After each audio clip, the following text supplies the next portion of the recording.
ప్రజాస్వామ్యంలో అప్రజాస్వామికంగా జరిగిన ఈ ఎన్నికలు, రౌడీయిజంతో జరిగిన ఎన్నికలు ఇవి. ప్రజలందరూ నాకు చాలా వరకు సపోర్ట్ చేశారు. వాళ్ళందరికీ నా ధన్యవాదాలు. ఈ ప్రజాస్వామ్యంలో ఈ అప్రజాస్వామికంగా జరిగిన ఈ ఎన్నికలు దాని గురించి మనం అనుకోవాల్సిన అవసరం లేదు. మొన్న జరిగిన 11వ తారీఖు అందరూ చూశారు. ప్రతి ఒక్కళ్ళు ఏం జరిగిందో అందరికీ తెలిసి చెప్పాల్సిన అవసరం లేదు. రిగ్గింగ్లు, రౌడీయిజాలు అదే పైకి వచ్చింది, అదే గెలిచింది. అది ఒక మహిళ మీద. అది ఎంతవరకు న్యాయమో మీరే ఆలోచించాలి. ప్రజలు కూడా ఆలోచించుకోవాలి. అంత భయపెట్టి భయాందోళనకు గురి చేసినా కూడా ఒక్కొక్కరు భయపడతారు, ఒక్కొక్కరు ధైర్యంగా ఉన్నారు. వాళ్ళు కూడా మనం అనే పని లేదు. వాళ్ళ ఇబ్బందులు వాళ్ళకు ఉంటాయి, వాళ్ళ సమస్యలు వాళ్ళకు ఉంటాయి. తర్వాత ఏంటనేది కానీ ఇదైతే చెప్పడానికి రానిది, చెప్పనలవి కానిది, అనుకోవడానికి కూడా సిగ్గుగా ఉన్నది.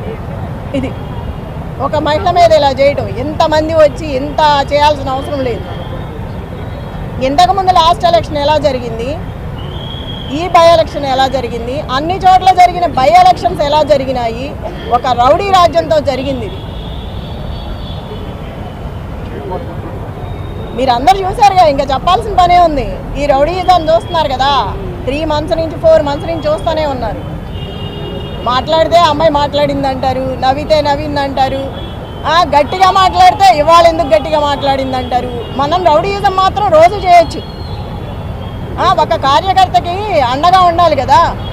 మరి అందరి కార్యకర్తలకి భయపెట్టిన వాళ్ళ దగ్గరికి వెళ్ళి ధైర్యం చెప్పి అండగా నిలబడి కార్యకర్తల కోసం మాట్లాడిన దాన్ని కూడా తప్పుగా తీసుకున్నారు. దాన్ని కూడా భూతద్దంలో చూపించారు. ఒక మహిళని ఇలా చేయడం ఫస్ట్ టైం మీరే చూస్తున్నారుగా. ఒక మహిళ మీద ఇలా చేయటం, దీన్ని గెలుపనరు.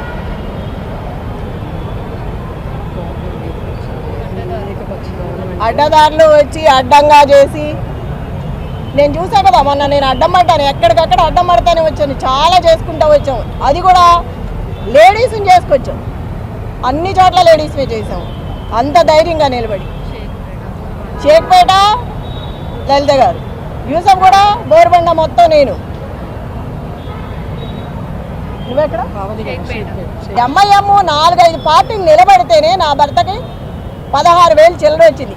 ఏ పార్టీ లేకోకుండా మేమిద్దరమే ఉన్నప్పుడు అది వచ్చిందంటే రౌడీయిజంతో వచ్చింది. అది స్వతహాగా తెచ్చుకున్నది కాదు. నైతికంగా నేనే గెలిచాను.